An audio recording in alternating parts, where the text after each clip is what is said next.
अगर आप सभी दालें बनाने में माहिर हैं पर उड़द की दाल सही से नहीं बन पा रही है तो आप इस रेसिपी को फॉलो कीजिएगा। ये रेसिपी बहुत ही ज़्यादा परफेक्ट है। एक बार आपने इस तरह से उड़द की दाल बना ली ना, सभी उंगलियां चाटते रह जाएंगी, इतनी टेस्टी ये दाल बनती है।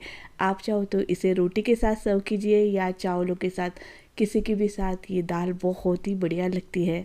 के दाल में अपना ही एक बटरी फ्लेवर रहता है। उसी के साथ दाल को अच्छा फ्लेवर देने के लिए हम यूज़ कर रहे हैं चने की दाल। तो चने की दाल हमें लेना है आधा कप। चने की दाल की क्वांटिटी आप थोड़ी कम भी कर सकते हैं।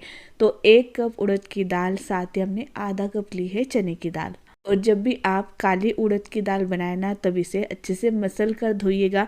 2 से 3 पानी से हमें अच्छे से इसे धो लेना है, जिससे दाल में स्वाद अच्छा आता है। के साथ हमें दाल का पानी निकाल लेना है। और दाल में के जो पौष्टिक तत्व है ये बने रहे, इसीलिए दाल को हमेशा हमें इस तरह से ना भिगो कर बनाना चाहिए, जिससे दाल को बनाने में कम समय लगता है। तो इस तरह से हम भिगो कर इसे 1 से 1.5 घंटे के लिए छोड़ते हैं। या चने की दाल जब तक सही से फूल ना जाए ना, तब तक छोड़िएगा। समय नहीं है तो हम हल्के गुनगुने पानी में दाल को भिगो सकते हैं, जिससे इसे भिगने में बहुत कम समय लगता है। दाल को हम बना रहे हैं कुकर में, जिससे बनाने में कम समय लगे। और दाल के सही कलर के लिए हमें ऐड करना है 1/4 चम्मच इतना हल्दी पाउडर।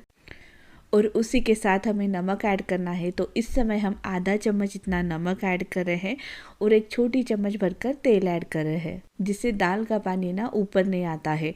तो उसी के साथ हमें पानी ऐड करना है। तो पानी कितना ले, तो देखिए 1 कप हमने दाल ली है ना, तो हमें उसी कप से या उसी कटोरी से ना 4 कप इतना पानी लेना होगा। ये परफेक्ट पानी है दाल के लिए। इससे दाल ना ज़्यादा सूखी सी भी नहीं होती है और दाल का दाना बराबर से फूल कर भी आता है। उसी के साथ हम लीड लगा लेते हैं। और अब हमें क्या करना है, 4 विसल निकालना है। तो गैस का फ्लेम हमें मीडियम पे रखना है और मीडियम फ्लेम पर ना 4 विसल निकालिएगा। और जब तक दाल कुक हो रही है तब तक हम अदरक, लहसुन और हरी मिर्च को कूट लेते हैं। 3 हरी मिर्च ली है, अदरक का छोटा से 2 टुकड़े लिए हैं, 10 से 12 लहसुन की कलियाँ ली है। लहसुन थोड़ा ज़्यादा रखिएगा, दाल में फ्लेवर अच्छा आता है। लहसुन को हम इस तरह से कूट लेते हैं। आप चाहो तो मिक्सी में चला कर भी ले सकते हैं। तो इस तरह से हमने पीस लिया है। और जब हरी मिर्च को ना इस तरह से पीस कर डाला जाता है ना दाल में, तब दाल का फ्लेवर बहुत ही अच्छा निकल कर आता है। कुकर की जब 4 विसल निकल जाए और कुकर पूरी तरह से ठंडा हो जाए, तब हमें दाल को चेक करना है। तो दाल को चेक करते समय जब उड़द की दाल है ना, ये पूरी तरह से मैश होना चाहिए, इस तरह से गलना चाहिए। और जो हमने चने की दाल इसमें ऐड की है ना, वो सॉफ्ट हो जाना चाहिए, इस तरह से दाल गल जाना चाहिए, तब दाल परफेक्ट हो चुकी है। अगर इस तरह से दाल नहीं होती है तो आप और 1 विसल निकाल सकते हैं। साथ ही हम ना इस तरह से इसे चम्मच से चलाते हैं। तो चम्मच से चलाने से उड़द की दाल पूरी तरह से मैश नहीं हो पाती है। तो हमें क्या लेना है, एक मथनी लेना है और इस तरह से ना दाल को मथ लेना है, जिससे उड़द की दाल ना बढ़िया से क्रीमी क्रीमी सी हो जाती है। और उसी के साथ जो चने की दाल है ना, उसका दाना बना रहता है। तो दाल को हमें इस तरह से कर लिया है और इस तरह से ये दाल हो चुकी है। साथ ही हमें पानी गर्म करने रखना है और उसी के साथ हम मेथी को भी भून लेते हैं। मेथी को इस तरह से ना भून कर जब दाल में डाला जाता है, तब दाल का स्वाद दुगना हो जाता है। आप इस तरह से ना हल्की आंच पर मेथी को क्रिस्प होने तक भूनिएगा और इसे क्रश कर कर दाल में ऐड कीजिएगा। दाल देखिए कितनी टेस्टी लगेगी। तो मेथी को भूनकर हम निकाल लेते हैं। उसी पैन में हमने 3 बड़े चम्मच तेल ऐड किया है। तेल जब गर्म हो जाए तब जीरा ऐड करना है। जीरा अच्छे से चटकना चाहिए, तब तक इसे भूनिएगा। उसी के साथ दालचीनी का एक छोटा सा टुकड़ा और तेज पत्ता को मैं इस तरह से तोड़ कर डाल रही हूँ।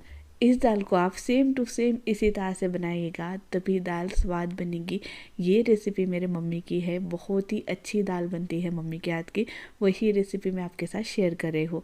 साथ ही कुटा हुआ हमने अदरक लहसुन ऐड किया है, साथ ही हींग ऐड किया है। तो 1/4 चम्मच हमने हींग ऐड किया है। और इस तरह से चलाने के बाद अब हमें ऐड करना है प्याज को। तो 2 हमें मीडियम साइज़ के प्याज लेना है, उसे इस तरह से ना बारीक कट कर कर ऐड करना है। और प्याज को भी हम अच्छे से चला लेते हैं। प्याज का कलर हल्का सा चेंज हो जाए या प्याज ट्रांसपेरेंट हो जाए, तब तक ही प्याज को हमें कुक करना है।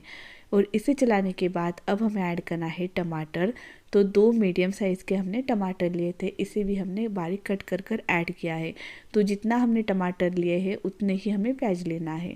साथ ही हमने आधा चम्मच नमक और कटा हुआ हरा धनिया इस समय डाला है। हरे धनिए की जब तेल में भुनाई होती है तब इसका फ्लेवर थोड़ा अलग से निकल कर आता है, तो इसीलिए हमें इस तरह से डालना है।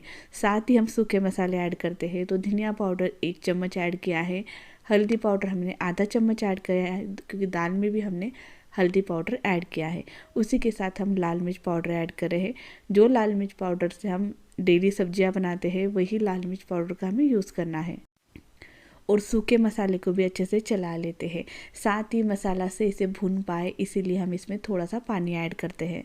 आप देख सकते होगे मसाला सूखा सा हो चुका है। जब पानी ऐड कर देते हैं तो सभी मसाले अपना फ्लेवर छोड़ने लगते हैं। रेसिपी अगर आपको पसंद आ रही है तो वीडियो को लाइक ज़रूर कीजिएगा।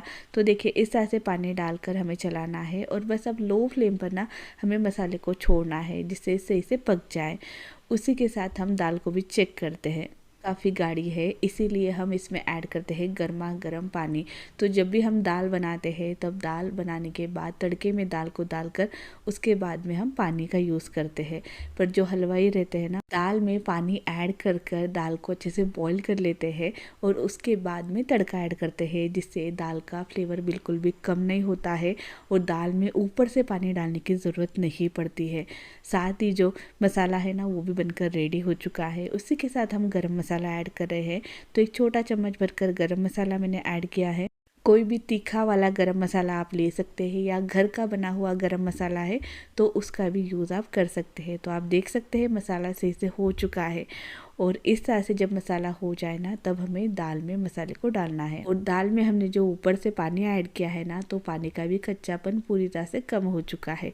और जब दाल में इस तरह से बॉईल उठे ना तभी हमें दाल में तड़का डालना है।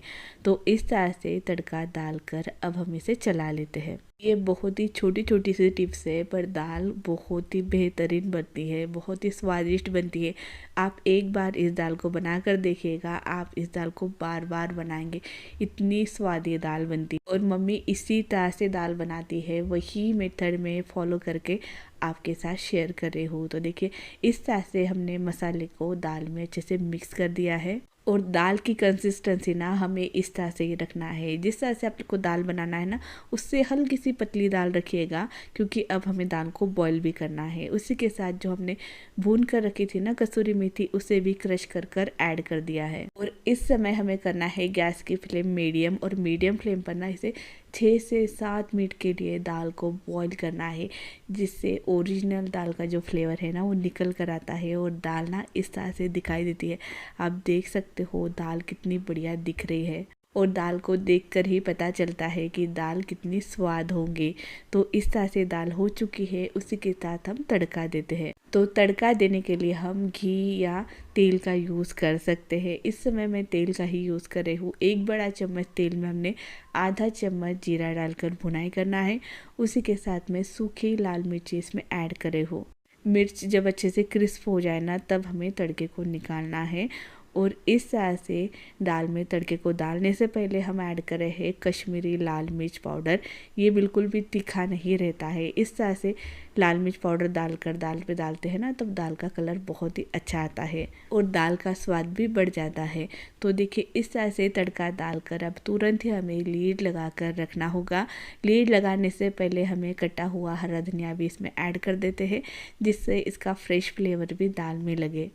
तो इस तरह से तो हमने दाल बना ली, पर जब हमें सर्व करना है ना दाल, उस समय हमें किस तरह से सर्व करना है वो भी मैं आपको बताती हूँ। इस तरह की दाल आपको कोई भी रेस्टोरेंट या ढाबे पर नहीं मिलेंगी। ये घर पर बनाई जाती है और इसका फ्लेवर सच में बहुत ही अच्छा आता है। तो आप दाल देख सकते हैं कितनी बढ़िया बन चुकी है। तो और इसका ना इसी तरह से कंसिस्टेंसी रहना चाहिए। दाल रोटी के साथ खाई जाती है ना, तो दाल रोटी में लगना चाहिए, इस तरह की दाल बनना चाहिए। साथ ही ऊपर से मैंने घी ऐड किया है और आधा नींबू का रस ऐड किया है। तो हमें सर्विंग से पहले इस तरह से घी और नींबू का रस डालकर हमें दाल को सर्व करना है। इस दाल को आप घर की बनी तवा रोटी के साथ सर्व कर सकते हैं, बहुत ही बढ़िया लगती है।